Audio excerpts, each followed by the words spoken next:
कृष्ण म्हणजे सकाळचे वाजले होते 9 आणि सकाळ सकाळी उठल्यानंतर आजचा ब्लॉग आपल्या घरापासूनच घराच्या आजूबाजूच्या परिसरामध्ये. नंतर आपल्याला आठवलं की आपल्या तल्यावरती जांभळाचं झाड आहे. मग गेलो फटाफट तल्यावरती जांभळाचं झाड जांभळ बघायला. जांभळाला एक पण जांभळ नाही. मग नुसतं जांभळापाशी उभा राहिलो कारण तर सगळे कच्चे जांभळ होते, अजून एक पण पिकलेलं नव्हतं कारण पाऊसच कमी आहे. चाललो घरी कारण काय जांभळच नाही ती, मग काय करून ते थांबून उपयोग नाही. मग आलो घरी. घरी येताना आजूबाजूचा परिसर आहे आमचा तलाव आणि समोरचा डोंगर, सगळीकडे हिरवगार वातावरण झालंय. नंतर 3 वाजता जरा आपल्या जो घरात केलेल्या कुंड्याचं त्याच्यामध्ये माती वगैरे टाकली कारण आपल्याला लावायची ती झाडं. मग अशा मी घरातच तयार केल्या होत्या कुंड्या. मग संध्याकाळी 6 वाजता असं वातावरण झालेलं.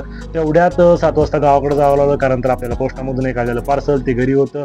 मग ते पार्सल घेऊन घरी आलो. घरी आल्यानंतर बायकोने ते केलं अनबॉक्सिंग कारण त्याचं मेडिकलचं काही साहित्य आलं होतं.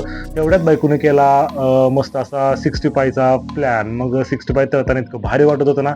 परत आणायला लागलं काम आपल्याला. मग काय बागेत पाणी सोडायचं होतं. लाईट लावली आणि पाणी सगळं बागेत सोडलं.